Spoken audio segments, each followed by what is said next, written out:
इस वीडियो के थंबनेल पे जैसा कि आप देख पा रहे हैं कि मैं आपके साथ आज स्लीपिंग इशू के बारे में बात करने वाला हूं, यानी कि नींद ना आने की प्रॉब्लम के बारे में बात करने वाला हूं। और यहाँ जो आप स्क्रीन पे पढ़ पा रहे हैं कि गोलियां ज़बरदस्ती सुलाते हैं और एनएलपी जड़ से हील करके सुलाती है।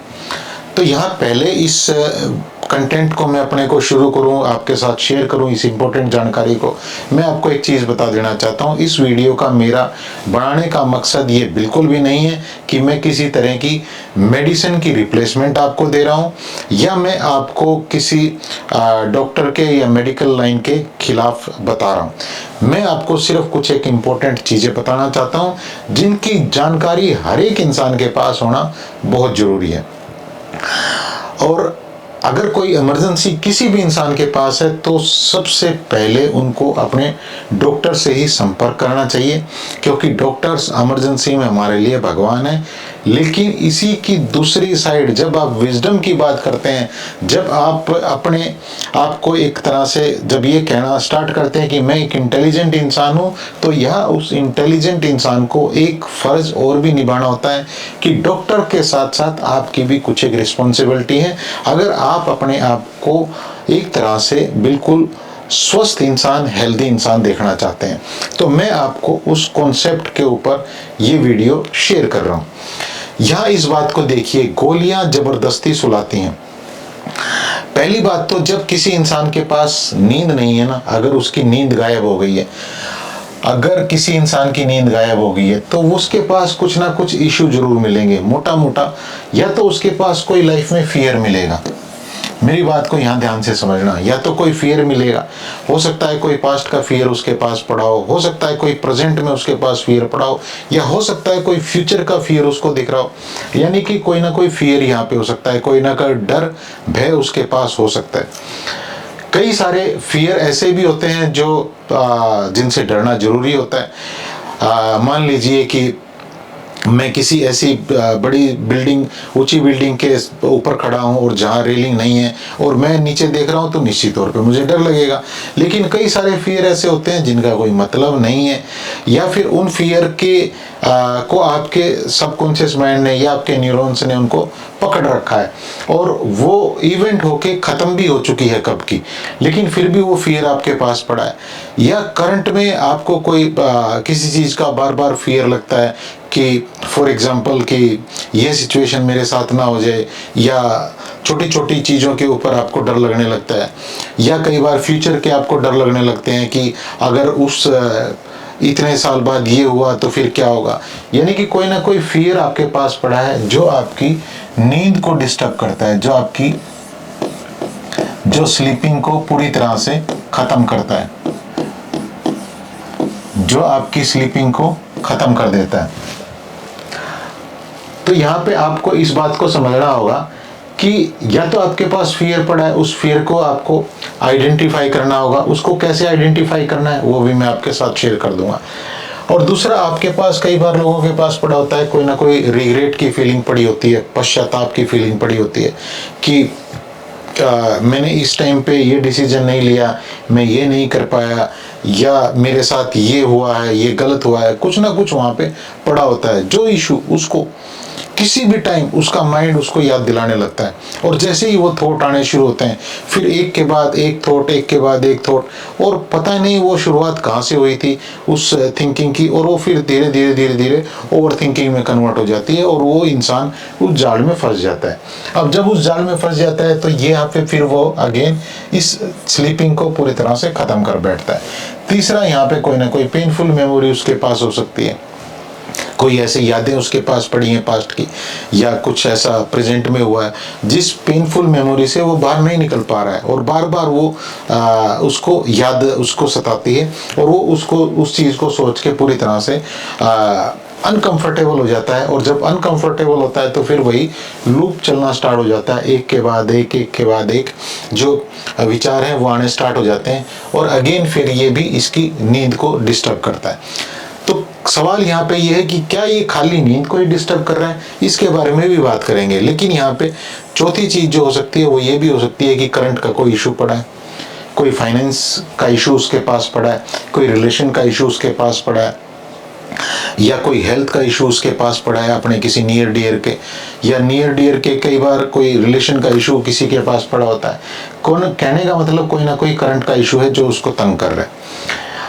अब आप कहेंगे कि क्या ये जो करंट का इशू फॉर एग्जांपल पड़ा है, क्या किसी के पास आपने कहा कि उसके नियर डियर के पास मान लो कोई उनके रिश्तों में अनबन चल रही है, तो उसको वो इस बात को लेके पूरी तरह से नर्वस है और इसी के कारण करंट इशू के कारण उसको नींद नहीं आ रही है, तो क्या आप उस इंसान का, उसके रिलेटिव का जो वो इशू चल रहा है उसको आप ख़त्म करवा सकते हो?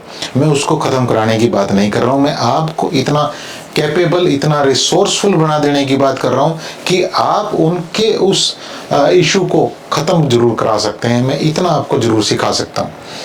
तो यहाँ पे या कोई और भी करंट इशू आपके साथ चल रहा है, कोई फाइनेंस का आपके साथ चल रहा है, कोई हेल्थ का चल रहा है, कुछ भी चल रहा है, तो वहाँ पे आपको एनएलपी क्या करती है? एनएलपी आपको इतना कैपेबल और रिसोर्सफुल जरूर बना सकती है जिससे आप उस इशू को हैंडल कर सकें। दूसरे महीने में कहें तो एनएलपी आपको उस एनर्जी में कन्वर्ट कर सकती है जिस एनर्जी से आप उस सिचुएशन को, ये जो इशू पड़े हैं, इन इशू को पूरी तरह से खत्म कर सकें। आपने ये तो सुना होगा ना कि जिस भी एनर्जी से आपकी लाइफ में कोई प्रॉब्लम आई है, कोई इशू आए हैं, ये इशू आप उसी सेम एनर्जी से खत्म नहीं कर सकते। उसके लिए आपको अपनी एनर्जी को बदलना होता है, और एनर्जी को बदलने का नाम ही दूसरे तरीके से अगर आप समझे तो एनएलपी भी यही है, न्यूरो लिंग्विस्टिक प्रोग्रामिंग, यानी कि आपके जो न्यूरॉन्स की जो प्रोग्रामिंग है उसको पूरी तरह से बदल दिया जाता है। वो बदलती है तो आपकी एनर्जी बदलती है, एनर्जी बदलती है तो फिर आप इशू आपके अपने आप को ही खत्म करने होते हैं।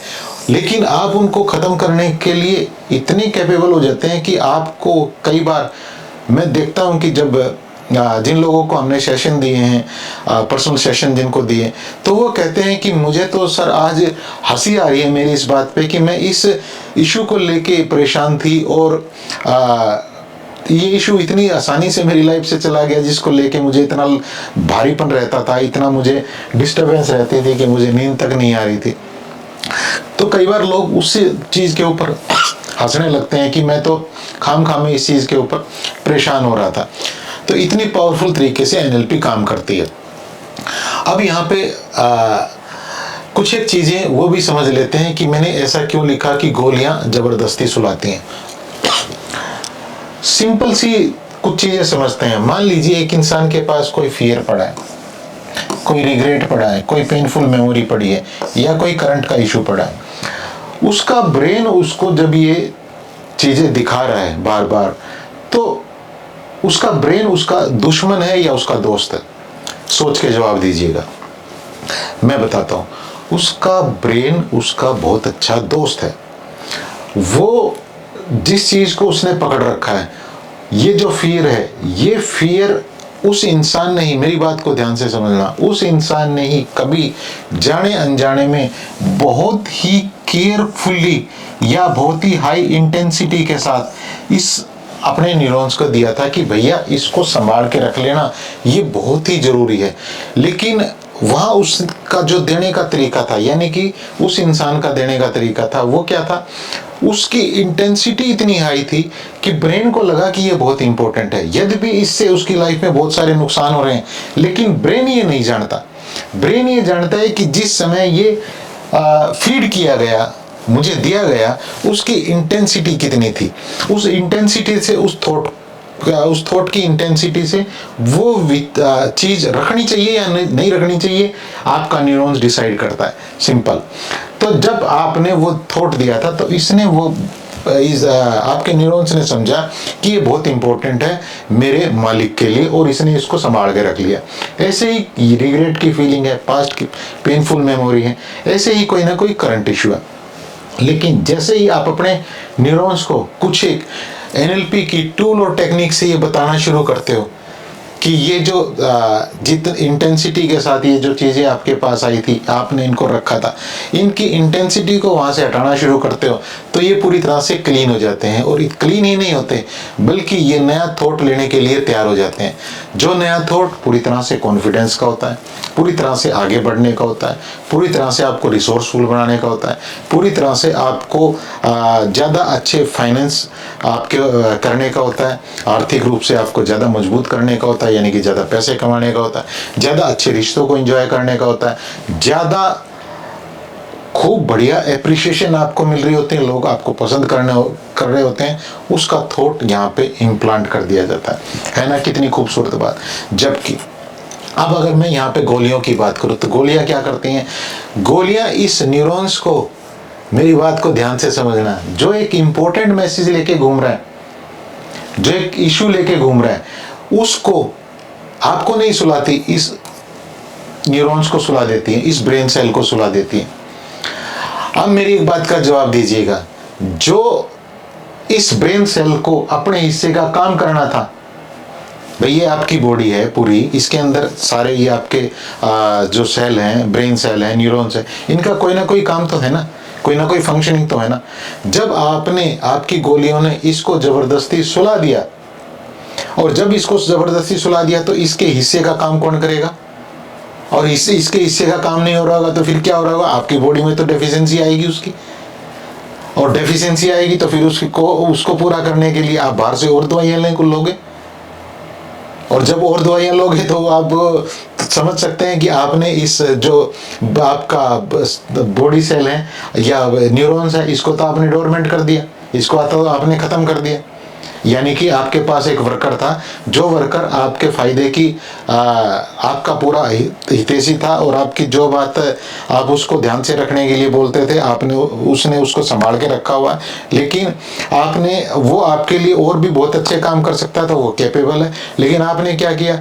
उसको वो बोझ तो उसको दिया ही दिया, और उसकी जो कैपेबिलिटी थी उनको यूज नहीं किया, और उसको जबरदस्ती गोली देके सुला दिया। ये क्या हुआ? ये तो पूरी तरह से डिस्टरबेंस हो गई, और ये कोई बाहर का वर्कर नहीं है। अगर आप इसको बॉडी सेल को देखना स्टार्ट करें तो यहाँ पे क्या होगा? एक बॉडी सेल को जब आपने जबरदस्ती गोली देके सुला दिया तो उसके साथ वाला जो न्यूरॉन्स है, एक न्यूरॉन्स आपके 1 सेकंड में 10,000 न्यूरॉन्स को वो मैसेज पास करता है। तो जब वहाँ पे क्या होगा? वहाँ पे पूरी तरह से पैनिक का माहौल होगा, और वो भी अपने जो उनको बेहतरीन आपके लिए प्रोटीन बनाने थे, हार्मोन रिलीज करने थे, वो भी डिस्टर्बेंस वहाँ पे आनी शुरू हो जाएगी। तो ये कोई समाधान नहीं है। इसलिए मैंने लिखा कि गोलियां आपको जबरदस्ती सुलाती हैं। अगर आपके पास इमरजेंसी है, फिर से मैं डिस्क्लेमर डाल रहा हूं, तो आप अपने डॉक्टर की सलाह जरूर लीजिए। अगर आपके पास बहुत बड़ी इमरजेंसी नहीं है या आप मेडिसिन ले रहे हैं, तो मेडिसिन लेते लेते भी आप इस चीज़ को सुधारना शुरू करें, इसके ऊपर काम करना शुरू करें, ताकि आपका ब्रेन आपको पीसफुली सुलाए, ना कि आपको जबरदस्ती सुलाए। ये पॉइंट इस वीडियो का समझिएगा, और किसी भी आपके नज़दीकी के पास या जानने वाले के पास ये इशू है तो उसके साथ इस वीडियो को शेयर जरूर करिएगा। ये आपकी जिम्मेवारी बनती है। जब आपके पास कोई इम्पोर्टेंट चीज़ आती है तो ये यूँ मानिए कि यूनिवर्स का एक मैसेज है, और अच्छे मैसेज को कभी अपने पास रख के वहीं नहीं खराब कर देना चाहिए। आप उसको दूसरों के साथ भी शेयर जरूर करें। मेरी शुभकामनाएं हमेशा आपके साथ हैं।